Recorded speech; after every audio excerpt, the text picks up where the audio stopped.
Halo guys, selamat datang di channel kita hari ini. Tentunya di program Jasuke, jangan suka kepo.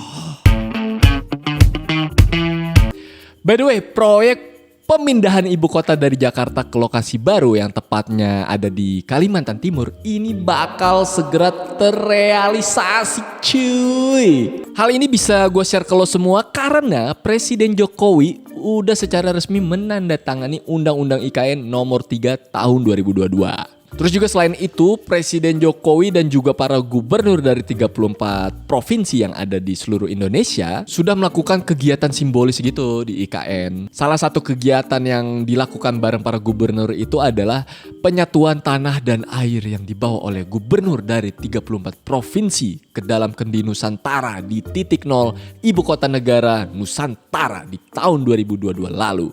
Gokil! Anyway, buat lo yang mungkin belum update lagi tentang berita IKN ini, ada baiknya gue share ke lo semua kali ya tentang kenapa pada akhirnya ibu kota negara kita ini dipindah ke Kalimantan. Dikutip dari beberapa sumber, ternyata ada lebih dari satu alasan yang bikin pemerintahan kita memindahkan IKN ke Kalimantan. Pertama, karena alasan jumlah penduduk. Karena sekitar 57% penduduk Indonesia ini udah lama banget terkonsentrasi di Pulau Jawa. Setuju kan? Ya lo tau sendiri lah ya, di Pulau Jawa tuh udah banyak banget penduduknya, entah itu orang Pulau Jawa itu sendiri ataupun orang-orang dari luar Jawa yang menetap di Jawa. Hal ini sebetulnya nggak aneh mengingat ibu kota kita kan adanya emang di Pulau Jawa ini ya.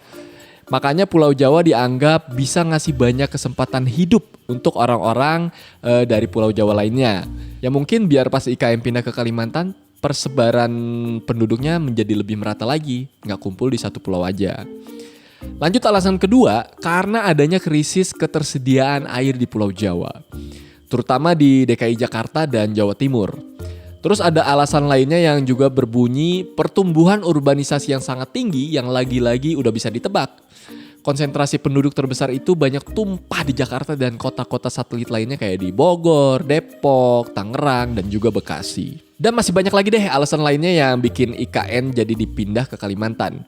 Dan hal itu gue pun yakin udah dihitung banget sama para ahli negara di atas sana ya pasti ya. Terus kenapa sih pada akhirnya Kalimantan Timur yang dipilih sebagai lokasi IKN baru? Kalau ngedengerin apa kata Presiden Jokowi kenapa Kaltim yang dipilih? Hal itu nggak lain karena Kaltim dianggap punya infrastruktur yang lengkap. Hal itu bisa kita lihat dari adanya bandara internasional, pelabuhan laut, dan juga jalan tol. Jadi intinya sih bisa menghemat biaya juga ya. Terus juga dari aspek geografis, Kaltim juga diklaim minim bencana. Mulai dari bencana longsor, gempa bumi, dan juga bencana lainnya.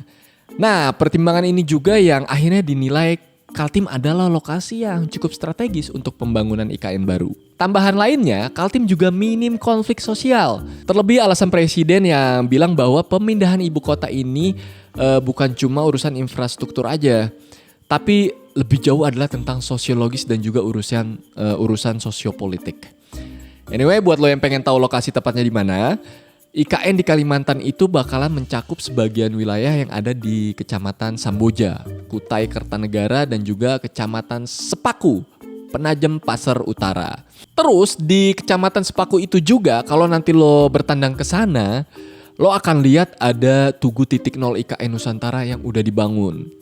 Tujuannya adalah sebagai patokan pembangunan pusat pemerintahan. Kalau ngelihat pasal 6 Undang-Undang IKN, ternyata wilayah daratan Nusantara punya luas sekitar 256.142 hektar dan perairan laut seluas 68.189 hektar. Dari luasnya wilayah ini, tentunya lo penasaran juga pastikan dengan apa aja sih gedung-gedung yang akan atau udah dibangun di IKN baru itu? Anyway, beberapa gedung atau infrastruktur yang bakalan dibangun di sana adalah tentunya ada Istana Negara IKN. Istana Presiden ini ternyata udah mulai dibangun sejak akhir tahun 2022. Ya belum lama ya dimulainya, baru mungkin 3-4 bulan ke belakang. Tapi kalau ngelihat progresnya sih ya, istananya masih dalam tahap pembentukan lahan atau pemerataan gitu. Dari luasnya, istana ini bakalan ngabisin lahan sebesar 50 hektar. Nantinya di sana akan ada lokasi embung air, lapangan upacara, botanical garden, dan juga kantor presiden. Selanjutnya ada pembangunan apartemen PNS. Pembangunan rumah susun atau apartemen ini bakalan dibangun untuk 16.990 ASN di IKN yang akan dimulai bulan Juni 2023 ini. Terus yang namanya ASN kan ada tingkatannya ya. Makanya karena ada golongannya gitu, nantinya pembangunan unit di apartemen juga akan ada bedanya nih cuy. Misalnya semakin tinggi pangkat si ASN itu, maka akan lebih luas apartemennya. Wow. Kalau menurut Kementerian PUPR sih, mereka berencana membangun 47 tower rumah susun yang terdiri dari 31 tower untuk ASN di West Residence, 9 tower untuk Pas Pampres, dan 4 tower untuk Polri, juga 3 tower untuk Badan Intelijen Negara atau kita biasa singkat menjadi BIN. Selanjutnya ada pembangunan dermaga. Nah, dermaga ini yang nantinya bertujuan untuk akses keluar masuknya logistik ke IKN baru.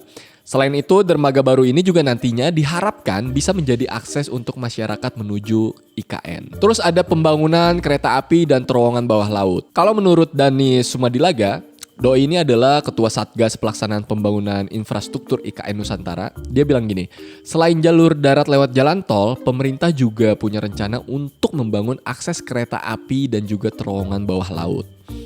Pembangunan jalur kereta api ini nantinya bakal dibangun mulai dari Bandar Udara Internasional Sultan Haji Muhammad Sulaiman Sepinggan.